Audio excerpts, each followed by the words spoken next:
Howdy, this is Mackenzie Franklin from SideGame LLC here in Colorado Springs, Colorado. And today we have a very different kind of list. These are the worst things in my top 10 board games of all time for 2022. And we just finished the entire top 100 board games of all time here on the channel. And I want to talk about 10 things that show up in these games that I actually don't really like that much. Now, for some of these games, it was actually extremely difficult to find something I disliked, but some they were a bit more obvious and glaring. But they're my 10 favorite games of all time, so I think that these positives drastically outweigh the negatives that could be potentially present in them. With all that being said, if you haven't subscribed to the channel already, please make sure that you do. It is the best way to help us grow. And for those of you already subscribed, thank you so much for your continuous support. And one last thing before we begin, I'm not going to go into any big details or anything like that about these games. I'm just going to talk about the negative aspects of them. If you're looking for something like that or a summary of the games, check out my top 10 board games of all time video. I've got all those descriptions there, and I think I do a good job explaining why I like those games and how to play, etc. Let's talk about the worst things in my top 10 board games of all time. Number 10 is Bullet Heart. The worst thing in this game is the fact that there are objectively weaker characters, particularly in the multiplayer game.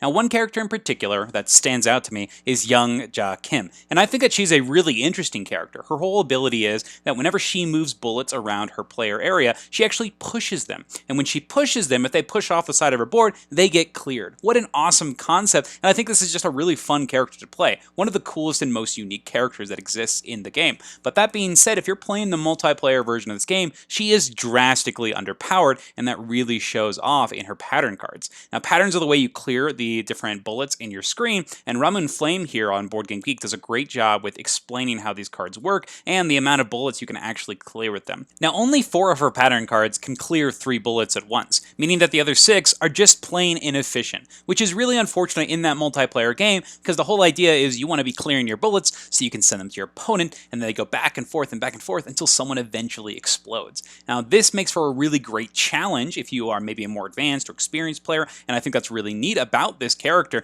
but objectively, she is weaker, and there's just no way to get around that. So in Bullet, there are some characters that are just objectively weaker, and unfortunately, Young Ja Kim here is definitely one of those that stands out. My number 9 is Capital X2 Generations, and the worst thing in this game are the fiddliness of certain modules, and the overcomplexity of some. Now, the beauty of this game is its modularity, where you can plug and play these different abilities for the different colored cards. Some of the expansion content in particular offers a lot of tokens and extra things that you'll need to set up, extra decks, extra cards, etc. And some of these can be a little bit fiddly. Tokens you'll need to stack, you'll need to reference their abilities, and you may have to play a couple of times, which can be a bit of a barrier for people to getting it started. Now, majority of the modules are pretty straightforward, so when you hit one that is a bit more complex, it does stand out. This game in particular was really challenging for me to find a worse thing about, because I don't think this is actually an issue. It more has to do with the complexity being a little bit harder to get into, but I think that's something that if you play this game and you enjoy it, you're going to want to seek out, and I think it's really, really cool. So this is kind of like a backhanded worst thing, because I really think that it's actually an excellent choice and an excellent option. So that's my number 9 worst thing in Capital X2 Generations. That's the fiddliness and overcomplication of some of the modules, particularly in the expansions. My number 8 goes to Super Fantasy Brawl, and the worst thing about this game is the low health champions with no armor,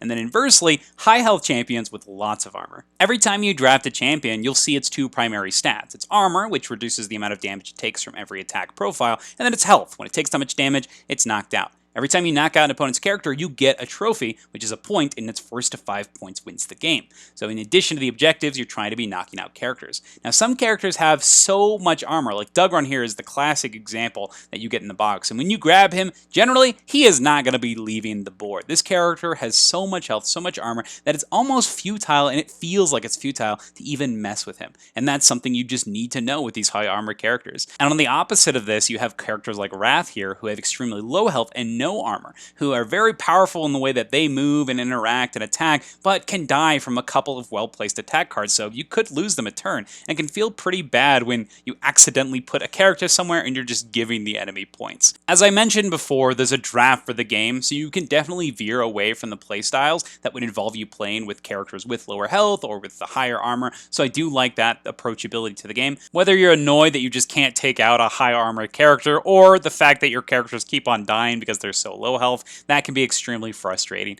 in Super Fantasy Brawl, my number 8. My number 7 goes to Biblios. Now, the worst thing about this game is that you can get a modification card in the early game with no information to go on. And what I mean by this is each of the different colors is going to have variable scoring that can be changed throughout the game. And I love this. There are these cards, these chapel cards here, that can allow you to plus or minus the dice values, maybe even minus 2 dice values, plus 2 dice values, or you can choose. I really like this flexibility. And based on the cards that people are getting, you can say, ooh, I know that I have not seen these high browns or these high blues, so I know that those people have those. So let's go ahead and shoot those numbers down to make sure that even though they have these amazing cards, they're not really winning anything with that. And I think that's so interesting. However, during the initial turns, before you even have any information, you may get stuck with one of these modification cards, and you may inadvertently, accidentally change a die value and help one of the other players, and there's nothing you could really have done to do that. So you're making a gamble because you're forced to take one of these because it's in that flop, and it can be frustrating there.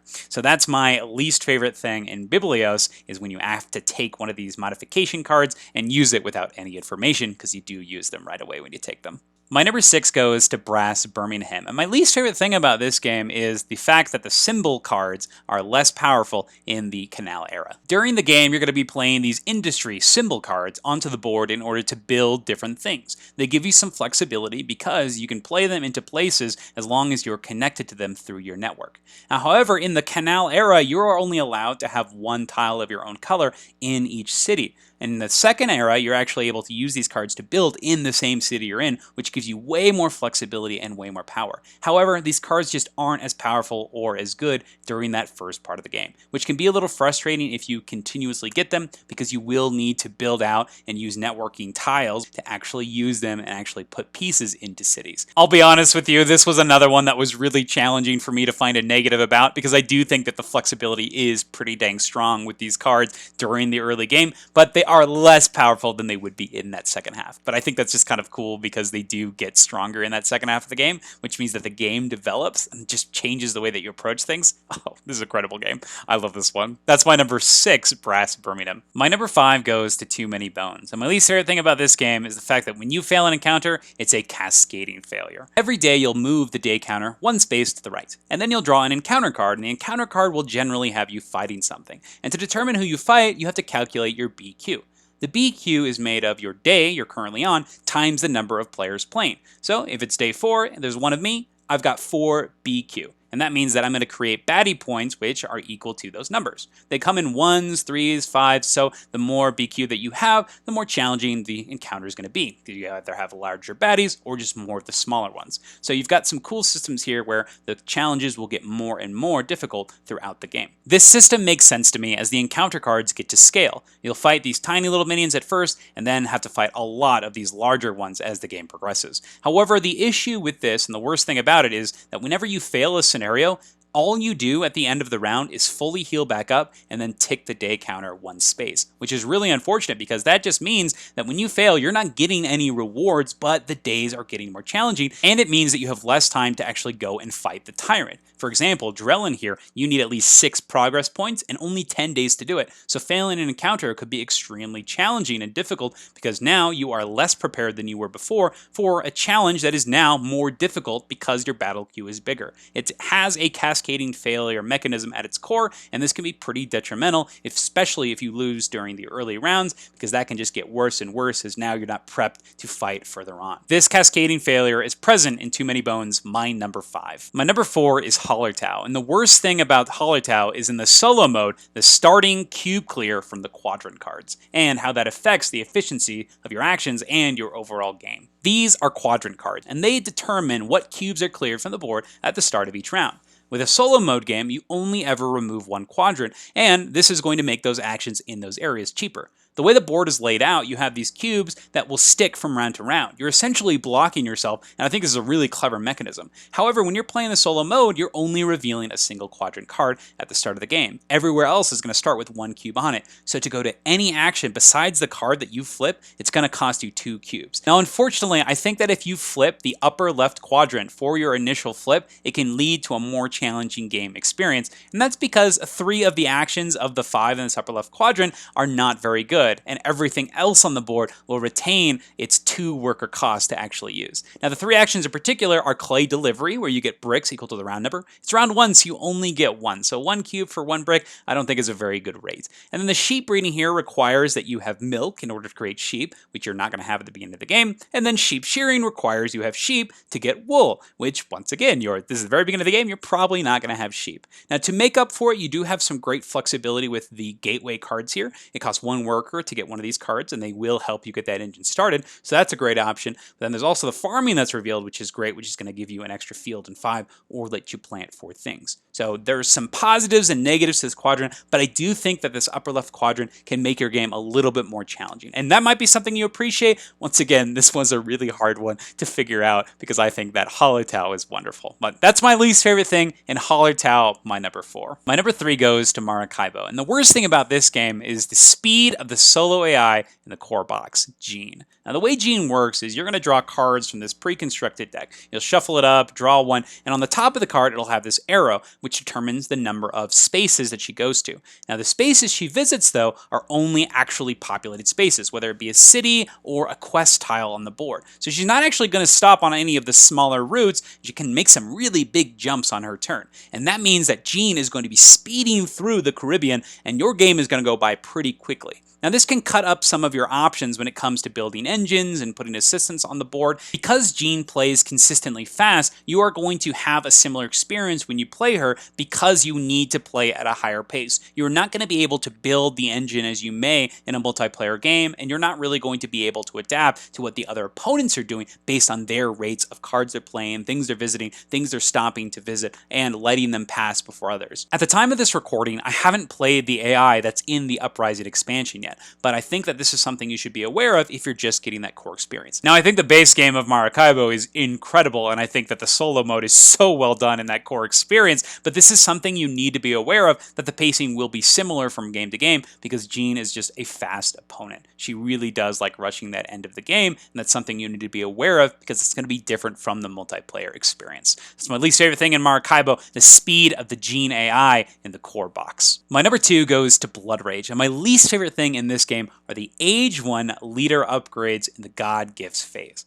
At the start of each round, you're going to be drafting cards, and one of those cards in Age 1 is the Lord of Hammers. This is a 3-cost leader upgrade, so when you play it, you do get to summon your leader immediately, and then it grants your leader that special effect. However, the amount of rage you actually have to pay for this card is half of your total amount that you get in that first round. At the start of each round, you set your rage to your stat, and so now you have 6, and you could potentially lose more during the round because there's those low-key cards that populate. So committing to the Lord of Hammers early feels like it's just not going to be a very satisfying play when you take it, and I don't really get this feeling with any other card in the entire game. So the Lord of Hammers is the only one that really sticks out to me that says, ooh, do I really want to do this? Because if I'm doing this, I'm committing to this, and I don't know if I'm ready for that. And that's just something to be aware of. Now, Blood Rage is full of really interesting and really cool strategies, and one of the cool strategies is these mountain giant characters count as leaders, which is really powerful because you're able to save rage on actually moving them around the map, but they're also these huge gigantic units that invade for free in the future.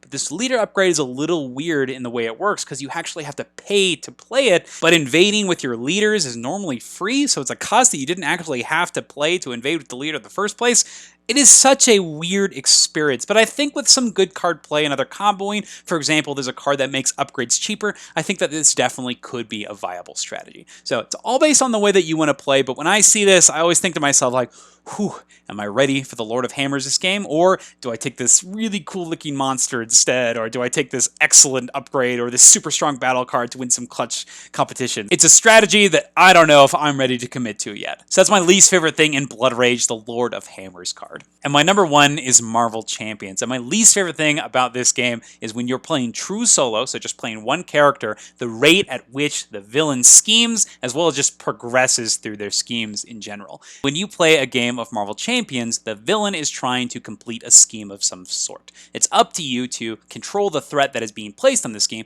but if it ever reaches this number in this upper left here, that's 3 times the number of players, it's going to advance, and usually bad stuff is going to happen. So it's up to you to mitigate and manage all of the threat that's being placed there. The main way to prevent threat being put onto the scheme is to stay in your hero mode. This means that the villain is going to be attacking you and not scheming, which is great. However, when one of these cards that shows shows up that says the villain schemes and you're playing in true solo, most often that villain is going on to that next part of their mission, and sometimes that villain is just winning the game and there's not a lot you can do about it, and it can be pretty frustrating. Now, some of the aspects have ways of stopping threat from going onto the schemes. In particular, Justice, the yellow, they're all about this. They have lots of manipulation and ways to prevent threat being added. But most of the time when one of these cards comes up, it can be really frustrating to just go to the next stage, a bunch of bad things happen, and you had so many different plans. And this can also be a game ender, which is extremely frustrating. Unfortunately, it pushes you into a mode in that true solo where you may be just playing yellow all the time because you want to make sure that this doesn't happen to you. Now, there are some ways to prevent this, obviously. You can play two-handed with two separate decks, or if you have characters or you play a mission that doesn't actually lose you the game automatically when it completes the scheme, that could change the way that you approach it. So I think that's important to know, is that when you play true solo with Marvel Champions, a single advance like this can really push you into an unwinnable game state. And that's the list. Those are my worst things in my top 10 board games of all time, 2022 edition. Have you played any of the games that I talked about here? Do you agree with my criticisms about them? Do you have any other criticism that maybe you don't like about the game? I'd love to hear what you think. But thank you so much for watching SideGame Strong.